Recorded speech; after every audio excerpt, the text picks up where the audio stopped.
Good morning. Welcome everyone. I'm Councillor Steve Pitt, Leader of Council and also Cabinet Member for Culture, Leisure and Economic Development.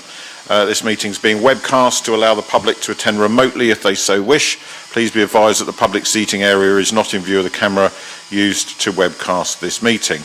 Bit of housekeeping: if the continuous fire alarm sounds, please evacuate the room and public gallery by the stairwells. Do not attempt to use the lifts. Please assemble in front of Queen Victoria's statue in Guildhall Square. In order to comply with the Guildhall Trust Fire Marshal regulations, anyone who signed in at the Guildhall reception desk will sign out when leaving the building at the end of today's meeting. May I draw everyone's attention to the fact that this meeting will be live streamed. Everyone speaking will be on camera. Members of the press and public are also permitted to record the meeting on the understanding it neither disrupts the meeting nor records those stating explicitly that they do not wish to be recorded. Please can everyone use the microphones and remember to switch them off when they've finished, and unlike full council, you are in control of your mics. Any apologies for absence, Lisa? No? Okay, thanks very much. Members, any declarations of interest? No, in which case we'll go round and do introductions, starting with Lisa. Lisa Gallagher from Democratic Services. Mark Woolnow, Recreation Manager in Culture. Jackie Clark, Cemeteries Manager, Culture. Claire Watkins, Business Manager, Culture and Leisure. Hannah Thompson, Countryside Officer, Culture. Donna Cook, Countryside Officer, Culture. Claire Liddell, Service Development Manager for Libraries and Archives. Dave Percival, Library and Archive Service Manager. Good morning, Chair. John Smith, Eastern Craneswater. Morning, Chair. Councillor Rossa Simpson, Hillsey Ward. Morning. Councillor Mary Vallely for Cusham. Morning members, welcome officers. Okay, moving straight on, we have item 3 on the agenda today, which is Bookfest 2023. Claire, thank you. Good morning. So 2023 was the 13th annual Portsmouth Bookfest, and it marked a return to an almost entirely in-person festival following the pandemic. A 3-week festival was presented across a wide range of locations in Portsmouth, from Wimmering to Southsea. Following feedback from the previous year to continue to offer a small selection of online events, we presented 2 events using the Zoom video conferencing platform. Audiences appeared to be delighted to be attending in-person events again, with audience satisfaction at most events very high. This year, for the first time, the first week of the festival was dedicated entirely to children's events for the half-term holiday, and this was a great success, with almost all the events fully booked and receiving positive feedback. And the week saw engagement from children and families across the whole city, with events held at Cosham and North End libraries as popular as similar events in the south of the city. Attendance at the adults programme was generally high. The most popular event was the talk delivered by former Channel 4 and ITN journalist Jon Snow. Events with a local theme were also very popular, and writing workshops continue to be popular, with high attendance at most of the workshops. Despite audience feedback in 2021 and 2022 to continue with online events, we did find audiences harder to engage with on our online Zoom events. It seems audiences are less interested in attending online events now the pandemic has ended. Having said that, online events can present a chance to feature authors who may not be able to travel to Portsmouth, so it's something we will continue to pursue and monitor. In terms of statistics and demographics, the festival remains overwhelmingly a local festival, with 91% of audiences who provided feedback living in the PO postcode area. Of those postcodes, PO6, which is Cosham, Drayton and Farlington, were most represented, followed closely by PO4 and PO5, which is Eastleigh and Southsea. We have seen this year a notable increase in the numbers of people in the 31 to 40 and 41 to 50 age groups. Looking at the data, it seems some of the writing workshops attracted a younger audience, as did the Jon Snow event. There's also been a notable increase in the number of people who identify as male attending events this year. Men were particularly drawn to the events about Arthur Conan Doyle, City Space, Iconicon, the Hovercraft, Jon Snow and the Isle of Wight Festival. And finally, we continue to work hard to present more diverse events. This year, the rap workshop and the Jon Snow event attracted a more diverse audience, and the LGBT plus panel event was also very popular. Thank you. Thanks very much, Claire. Members, any comments or questions? Starting with Mary, no? Just to say thanks, and it's really, really good. Really good. Thank you. Councillor Simpson? Yeah, it seemed to be a very well-attended event, and really good that we had a mixture of, real mixture, a bit more mixture of audience as well. Hopefully it happen again. It will. John? No, I just echo the good work. So. Okay. Thank you. Thanks very much to everyone who delivered Bookfest again this year. I can remember when, back in the dim and distant past, when Dominic Kippin started it all 13 years ago, and it's continued to be extremely popular part of the city's cultural calendar, and long may that continue. The diversity around it is great to see. Particularly note the strong attendances from the north of the city, which is always popular with certain members in the room, and so it should be. So that's great, and the gender work and diversity work is also very welcome. So good luck with Bookfest 2024. Thank you. So in terms of the formalities, the report is noted.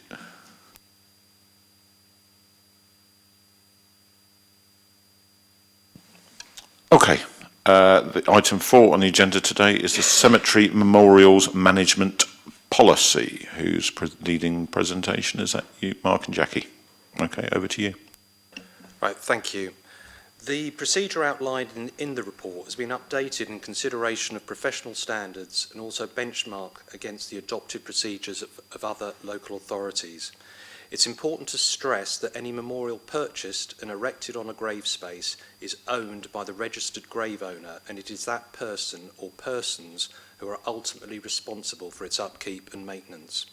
Whilst the memorials are the responsibility of the registered grave owner, Portsmouth City Council has a responsibility for ensuring that its sites are safe for both staff to work in and for the public to visit. The Memorial Management Policy sets out the actions the Council will take to ensure its cemeteries remain safe. All works carried out are following guidance from the Institute of Cemetery and Crematorium Management and in accordance with good industry practice. The order of works to be carried out will be determined by a site-based risk assessment, with higher priority areas being undertaken first. In summary, all memorials over 24 inches in height in all cemeteries will be inspected by trained staff at least once during a rolling 5-year period to assess their safety. This will be done through both visual assessment and a basic hand test to determine if there is movement in the memorial and to what extent. Should a memorial be identified as red and fail the inspection, staff will take immediate action to make that memorial temporarily safe or cordon it off until permanent repairs can be made by the grave owner. Any works will be undertaken by registered memorial masons as required. Laying the memorial flat will be the preferred course of action, although other options are identified in the report and will be considered if required. The cemeteries team will endeavour to contact the grave owner where any action has been taken due to a memorial failing a safety inspection, and it's important to stress that all costs associated with organising a memorial to be repaired remain the responsibility of the grave owner. Thank you. Happy to answer any questions. Thank you very much, Mark. Members, any questions? Mary? No? Russell? No? John? I just thought that statement covered it very well, actually, because I think when we spoke before, I just said about who actually picks up the final tab on it. Would we end up as the council picking it up? And that covers it very well. Thank you. Thanks. Just to point out for anyone watching and for members to pass back should they see anything on social media, we do occasionally see somebody who thinks they're doing a great thing by standing up a headstone themselves in a cemetery. This should be strongly discouraged at all costs. It is extremely dangerous. I've had to step in on Facebook a couple of times and say, please don't do this, because the periodic inspections deal with all of that, and if they're laying down, they're almost certainly supposed to be. So if you do ever see anybody saying that, please intervene. Thank you very much, Mark and Jackie. I think the policy is balanced, because I know we could have gone for a slightly more interventionist approach, which I wouldn't have felt comfortable with. I don't want to see gravestones strapped up all over the place, wreck cemeteries. So we've taken a balanced view, and I think the right one. So thank you very much for all your work, and the report is accepted. Officers, by the way, please don't feel you've got to stay once your item's finished. You've got other things to do, so leave if you need to. Okay, item 5 today is the report from the countryside officers. Who's leading? Is that you, Claire? Okay, over to you. Thank you, Leader. So this report brings together quite a lot of activity that the service has been undertaking. The Parks Service has a team of highly qualified officers who are well placed to advise on all matters of ecology, botany and diversity. To highlight some of the biodiversity outcomes in the report, at Portsmouth Hill, the scrub control management has made the site more accessible for visitors, and the mosaic of grass and scrubland has allowed for a biological enrichment, including the re-emergence of the lizard orchid, which is an endangered species. At Baffin's Pond, steps have been taken to improve the habitat structure of the pond, and this has promoted species such as the marsh marigold and water mint. Management of the grassland has enabled the introduction of wildflower meadow areas in balance to the recreational needs of the site. At Milton Common, again, by undertaking active management to reduce the scrub to 20%, this has allowed the seedbed to recover, which has then seen the growth of bee orchid, tufted vetch and wild marjoram. And at Hillsea Lines, the appropriate management of the meadows has resulted in an amazing display of natural regeneration of hundreds of common spotted orchids. So the report also covers the brilliant contribution by our volunteers in the city, which is managed as a successful co-production model. And the figures for year 22-23 equate volunteer hours at 5.6 FTE. The volunteer model has been grown with new networks having started for the inner city pockets and a new conservation group at Baffin's. The report also covers education and outreach. Managing the sites includes making them more inviting for visitor use, and an example of this includes the pathworks undertaken at Hillsea. Further work to promote the sites and utilise the assets for educational purposes includes talks to local groups, development of interpretation, forest school facilitation, opportunities for corporate away days, promotion on local radio and media networks, and opportunities for secondary school aged children and students. A considerable amount of work has been undertaken with primary school age groups in conjunction with our museums and library services, which is also detailed in the report. The officers also engage at pop-up events throughout the year, which have included biodiversity-related craft activities for children. New for this year, the service also manages an Instagram page which offers spotting opportunities for young people and adults alike, and is key to promoting the fantastic biodiversity we have on offer in our city. Thank you. Thank you, Claire. Members, any comments or questions? Mary? Just to say it's really impressive. Really impressive. Thank you. Russell, anything? Am I right in saying it also it's the work that you also with Sustrans and all those groups as well as a combination thing as well? I'm talking because obviously there's a lot of events that kind of happen around the lines and stuff. Are you including that as well with the? Yes, we are working with Sustrans at the moment, but also we've got coastal defence groups, well, coastal defence at the north as well. So we work with other people that actually need to use the site. So. Thank you very much. John, anything? Just great work and on the biodiversity, and it's across the city, so that's really good as well. Cool. From my personal experience, the expansion of the work that we've been able to do with you guys joining has been really, really welcome. My inbox now has many fewer people commenting on those two particular areas, Baffin's and Milton. Apart from, I see lots of Facebook posts where people are really excited and thrilled to be part of those volunteer opportunities, and they're reporting back on what they're doing. We had a great presentation at Milton Neighbourhood Forum about the work that's going on there, and loads of positive feedback from it. And there was a feature article subsequently in Milton Matters, which has been really well received. Pete and also Richard, who's not here today, with their work on Hillsea Lines and Portsmouth Hill, is exceptional and having some really impressive outcomes for biodiversity in those locations. They're not easy sites to manage by any means, but your ongoing commitment and devotion to them is hugely appreciated. It's a really interesting report. If anyone's watching online, I'd urge them to access it and look through the full detail of great work that's happening. So thank you very much, and we'll have another update in due course on how things are progressing. But I think we're in a really good place on this at the moment, and yeah, it's quite exciting. So thank you very much. Reports noted.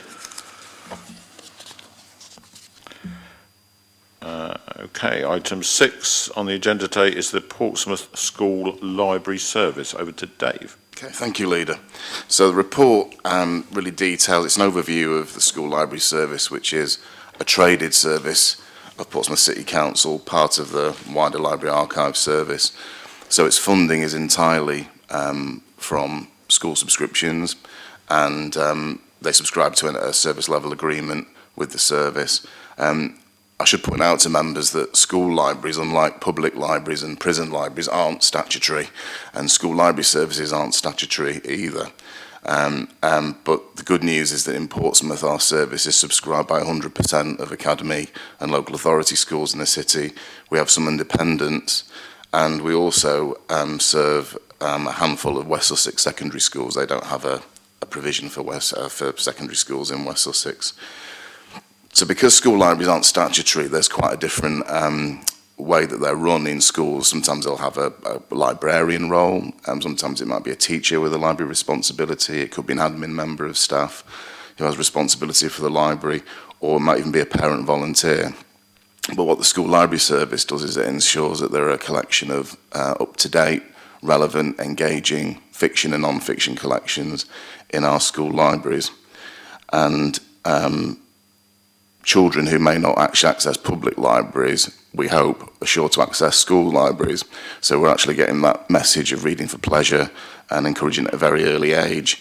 And key to this is the huge amount of reader development activities that the service undertakes every year, from book awards for 3 different age categories, the literature quizzes, which we base in different locations around the city. So, for example, the primary literature quiz is in the Mountbatten Centre, the secondary quiz in the Victory Lounge at Fratton Park. So, really, the report just notes the performance of the service, the reader development initiatives, and you can see some quotes and some data as well on performance over the last year. So it's a very highly regarded service in the city. And as I said, school library services across the country have a very different picture from the one in Portsmouth. Thanks very much, Dave. Mary, anything? Just read into it. I think it's really, really good. Russell, anything? I'm guessing we're including the big red as well. The big red. The big read. Mobile, yeah.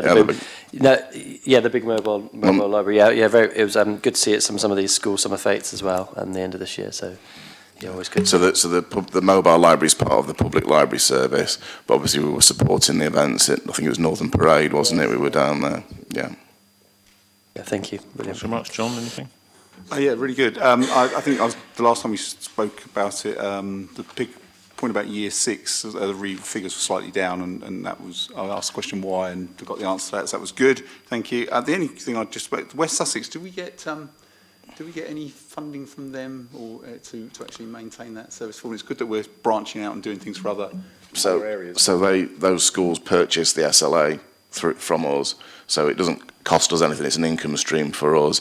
But the West Sussex County Council only provide a primary school service, not a secondary school service.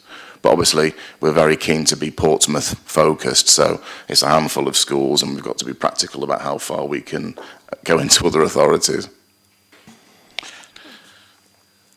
Thank you for the answer. That's fine. That sounds good, and it's good that we're actually able to give those services, and people look to us to do that. That's really Thank you. Thank you.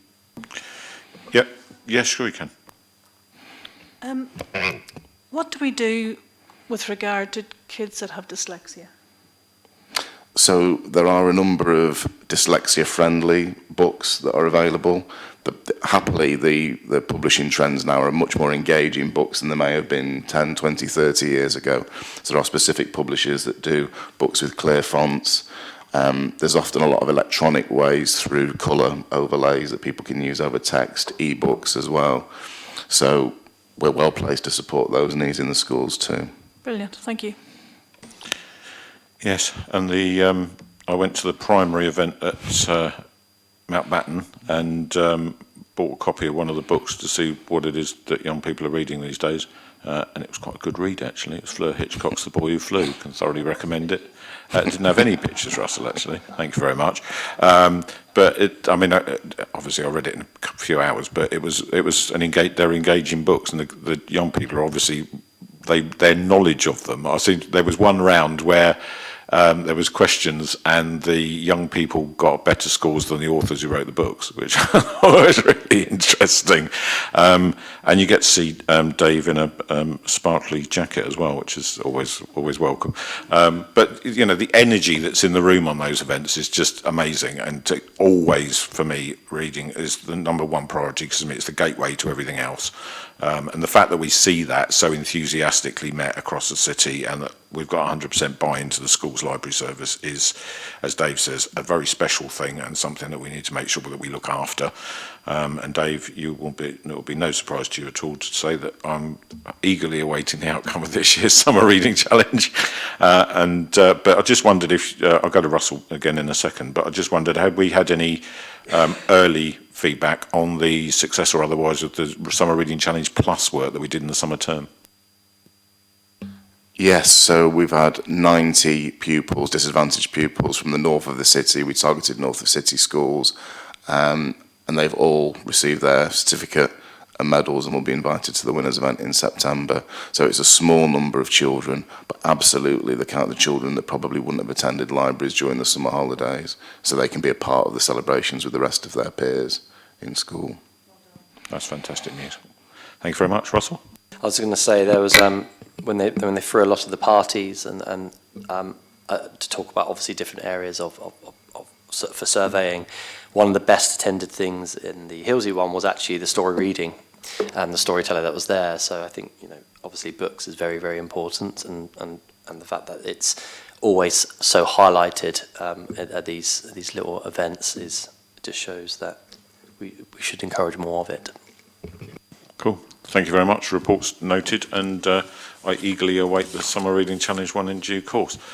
Just before we finish today, members, you'll note that all the items on there today were from the culture and leisure side of the portfolio. There will be updates from the economic development side of it in the autumn, including an update on the regeneration strategy and the business strategy linked to it and how that's going. This is happens to be a C&L dominated agenda, but there will be stuff from the economic development team in due course. And as I referenced at full council, there will also be an update report on the Brownsbury Park Leisure Centre at the next cycle. So thank you very much for coming today, and that concludes the meeting.